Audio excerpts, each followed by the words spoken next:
Alright guys, such a comic again. I hope you're doing well and enjoying your day so far. Tomorrow is the start of CDL Miami, and it's a massive weekend for OpTic Texas if they want to ensure they're going to make it to this year's World Championship. They play Boston in the very first round, but Scump has responded to some of the criticism about this OpTic team over the last few days. Yes, their play in-game has been causing lots of criticism too, but it was also a discussion about the new OpTic team playing some Warzone together over the last couple of weeks, and it is the classic circumstance. Again, Scump says, look, those guys playing Warzone, enjoying their free time has nothing to do with their performance in the game. Very much enjoyed your thoughts in the comments. Hit the like button if you enjoy. Subscribe if you're new as always. All the players though are on their way out to Miami. This was Pred's story yesterday, flying out to Miami, Florida. I thought this was funny just because I looked at this and I thought, wow, here he is in economy, right? Can you believe it? Because you can see the wing. So he's not in business, right? I can't believe it, man. Falcons, what's going on over there? Surely that little flight down from Texas to Florida, you gotta think maybe that business class for the Falcons boys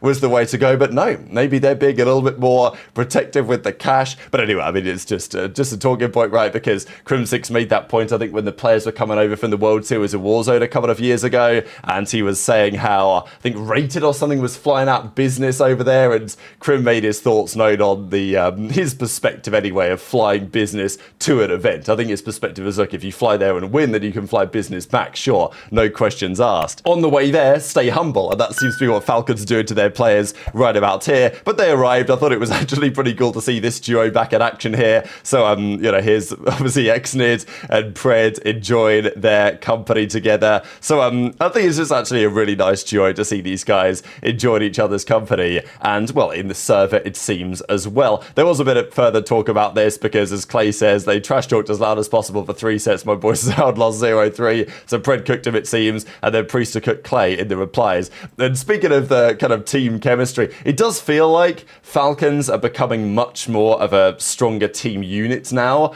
than they felt like previously. I don't know if it's just because Clay can feel a bit more integrated now with the team, because look, Clayster doesn't speak Arabic. Maybe he speaks a little bit after his first few months, but I think it was probably kind of difficult to feel, I don't know, part of the team on some level when you've got 4 Saudi Arabian players speaking Arabic a lot of the time, right, in the comms and stuff, and obviously that was a challenge for Clay. And it does feel like now with Nastie coming in, and obviously Pred and Priester coming in as well, and with Xnid definitely growing and developing, like obviously his English is very good now, and the team just feels like more of a team than it did previously, from top to bottom really, and I think that helps inside and outside of the game. As Clay says, who gets the master bedroom in the Airbnb? The org paid for it. I'd pull seniority cards, but I'd rather a player have it to feel nice for the weekends. I'm thinking it's, you know, exactly what do we do for this? So, and then TJ said, Brian Saint somehow going to end up with a master, but it turned out no, Clay did pull the seniority card, so he got the master bedroom. And yeah, it looks like the manager wins again. No player is bigger than the club, maybe. That's the mentality of Clay. But also if you're Clay, it's like, well, look, if you give it to one of your players,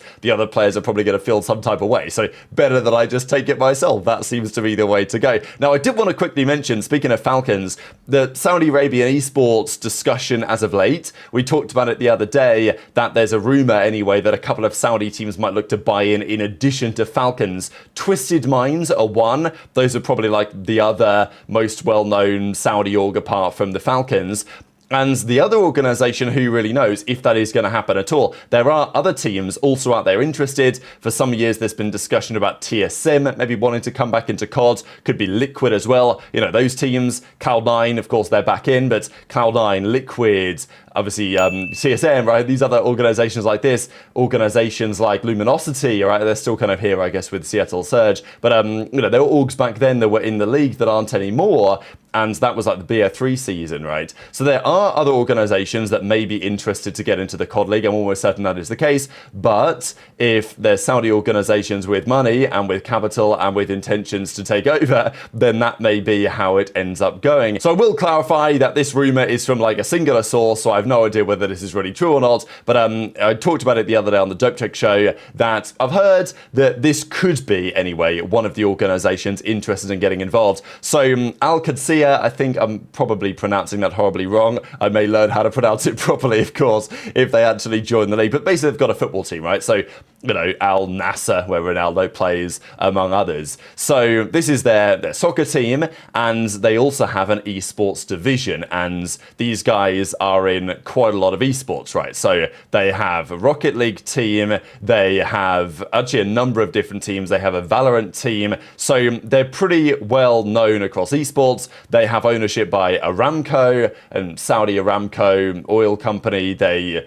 sponsor the Aston Martin Formula 1 team. So just keep in mind that it's very plausible. They've got an Overwatch team, EAFC, FIFA, Rocket League, whatever. So yeah, pretty big organization, not an organization that's necessarily a household name, but an organization with capital and the potential to go far in esports if they were to so desire. And I also do wonder with some of these teams, because clearly Falcons, they want to keep up this whole Saudi investment thing. They made it very clear to the fans, Exnid is going to stay, and I don't imagine that they're going to get rid of him lightly at all. I think they'll be confident that Exnid can be part of the team that they try and form over the next season or so that actually can win stuff. We'll see how that develops. They've also said, Falcons, that they want to keep their academy project being Saudi players developing the region. I think that's very admirable on some level. But I don't know if the other organizations will agree or care. Like, will Al-Qadsiya, will Twisted Minds, will they also want to have an academy team for Saudi players? Or will they just say, screw it, Falcons, yeah, fine, have your Saudi guys. We're going to go and get Simp, aBeZy, Cellium, and HyDra, and then we're going to see how you like it, right? Like, I don't know. It's going to be a really interesting time for the sport. The reality is, esports organizations as like a concept, as a business model, esports organization is, you could even argue, just fundamentally flawed. And it doesn't really matter how long esports have been around. And I know that the orgs and the league haven't done the best job of making this work. But for some time, this esport was propped up by not paying the players anything because they didn't have any money to do so. Then it was propped up a lot of the time by, venture capital investment over a few year periods. And it's not like it's not possible to make money and run a profitable organization. Like, it is. And it can be done, especially with media rights deals and stuff like that, which do exist with the YouTube deal that the CDL has. It's not impossible, but it's very challenging, and it means that at the present day, especially now the crypto sponsorship has largely dried up, which was bankrolling organizations like TSM for quite some time. Where's the money coming from now? And if the Saudis have the money and they want to take over, frankly, they probably will, whether that's good or bad for the fans, the players, whoever, in the longer term. So just one thing to keep an eye on there. But the major is coming up in a couple of days. There is one Saudi team there, one Saudi player there now, of course, on the Falcons. They play the loser of Boston Breach versus OpTic Texas. And gotta be said, that series, if OpTic lose to Boston, and right now, who are the favorites? OpTic versus Boston at the end of the day. OpTic were the 7th seed, Boston were the 2nd seed. I think it's kind of 50-50, to be perfectly honest, but I certainly wouldn't come out and be confident to say that OpTic are the favourites for that series, right? In fact, I think Boston have an excellent chance to win, and if they do, then it's potentially OpTic Falcons in the lower brackets. They've not been playing great COD lately, as we full well know, and OpTic going down to FaZe was a big talking point the other day, just because it was such a close series on some level, but a series that nonetheless they found a way to lose. This was a slightly older clip here, but it's certainly still relevant.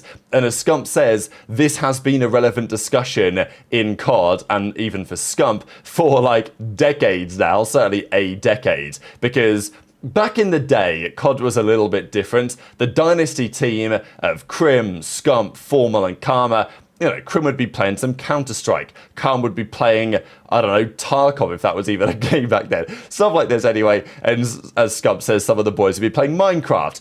Formal would be doing whatever, playing Halo, I don't know, whatever he was wanting to play at the time, H1Z1, stuff like that, and yet they would still turn up and dominate. Nowadays, the league is slightly different, where the teams are, I wouldn't say more committed exactly, because obviously everyone wants to win, but in terms of the execution around practice and the commitment from all the different teams from top to bottom of the league, it's probably different to what it used to be several years ago. And therefore people will question the commitment of some of the players. Now OpTic are always under a spotlight here more than any other team, and the reality is that it's inevitable that these discussions are had. People are always looking for an explanation for anything, and it's especially true with OpTic just because they have the biggest fan base. But, with OpTic, we always talk about the scapegoat, right? And On OpTic, the scapegoat has been a thing for, as I say, easily a decade, probably more now. I remember when the Dynasty would lose, people would say, karma, he dropped a 0.9, it's time to go. Now, was that true? I mean, yeah, did he have a 0.9? Sure, yes, he did on many occasions, but did he deserve to be dropped? Well, no, they dropped him, they got worse, they were very thankful that he came back at the start of BO4 when they eventually won again. But in the modern day, it's the same thing, right? It's like, okay, it's Kenny. Kenny's the problem. Or it's Pred's the problem. Or nowadays, it's Skyz. Skyz is the problem, right? Or even when the team was looking good and it was difficult to criticize the players, people then said, oh, it's JP or it's Karma, right? They're the problem on the team. And look, I'm not denying that maybe any of those individuals on any occasion may have been part of the problem, but it's never as simple as just one thing. It's never like, okay, this is the problem. If we fix that, it's fine. Now we're even starting to hear, oh, maybe Shotzzy's the problem, right? Because he's been there long enough, the Warlords. It's just how it goes. And I'm not criticizing the fans for taking this approach on some level because it's just expected. It is what it is. If you're a fan of a team, you're going to try and find a reason why they're not performing as expected. And if that was one player and then they're gone, one player and then they're gone, then you're going to look for who the true cause might actually be. But obviously it's more nuanced than that. It's more complicated than just that. And the other scapegoat that people sometimes come up with is too much content, right? They're grinding too hard on the content side, they're having too much fun, they're playing Warzone, they're playing some other games, and they're not putting time in. Could it be a relevant factor? Like, could it be indicative of something? Maybe. Is it the sole reason why, they're struggling? No. Is it even a relevant factor for why they're struggling? More than likely not. But Scump certainly gives his perspective on that. Hey, Scump, thoughts on the OpTic team streaming Warzone lately? Dude, this is the thing, bro. They literally scrim 8 hours, right? They're playing for 8 hours of scrims, I would say. Nah, probably like 7 hours. Going over VOD, scrimming, all that shit. Dude, they're people at the end of the day. They want to have some fun on Warzone, man. Let them have some fun. I can't... When people say, like, why the fuck are they on Warzone? At least, dude, they're playing COD. Right? They're playing COD at least. I can promise you them playing Warzone has zero effect on how they're going to play in the matches. I promise you. But people always say that shit. Good for Team Chem? Oh, yeah, and Warzone's just fun. They're laughing, they're trolling, it's a good time. Yeah, it is not a big deal, man. Dude, people used to get mad at us when we were playing Minecraft and shit. I was like, brother, we are literally hitting blocks. So these are our power rankings as we have them now going into the Major 3 tournament. FaZe are still number 1 until proven otherwise. Thieves, I think, are definitely number 2. You could argue Ultra are there as well. I mean, Ultra have now beaten Thieves online and recently on LAN, and they just beat FaZe. So you could argue that Ultra are the second favourites for the event. I think to me, it's quite a clear top 3. I know that Surge still went 4-1 and have still been very competitive, but my feeling is that Ultra right now are just slightly stronger than Seattle Surge or Vancouver Surge, but intrigued to your thoughts on that. FaZe are definitely number 1. You could probably play around with the next 3 teams, but in terms of my predictions, this is very, very close to what I would actually predict for the event to happen right now, but obviously you can't take anything away from FaZe for now. So I think that's a clear top 4. After the top 4, who do you put as your 5th team? Because I don't think you can put Ravens anymore. They've made a change, they've taken a risk. It may work out, it may not work out. If it doesn't work out, then, well, they took a risk when they clearly were regressing. Maybe that was a good decision anyway. Even if it turns out they don't get any better, they're still going to make it to champs. But right now, I think Ravens are certainly sliding down. Heretics have made massive strides recently. I mean, they had a phenomenal stage here, as did Boston. Heretics Boston, probably about right. I mean, this list seems pretty good, and right now, with Ravens kind of feeling like they're falling off a little bit, maybe you have a clear enough top 6 and bottom 6, but I'm not so sure it's that clear cut. Falcons have got better. Cloud9 have dropped down 5 points on our rankings here to a D-, which is pretty abysmal, but again, probably justified. And, this is how it looks. So if you had to pick the best teams in the game right now, the top 8 teams in the game, well, Heretics and Breach and OpTic, those would be your 3 teams, maybe additionally making it to the World Championship with Rocker and C9 falling short. But all could change this upcoming weekend. So very much enjoyed your thoughts on all of this stuff in the comments below. Hit the like button if you enjoyed. Subscribe if you're new. Take care. And I'll see you next time.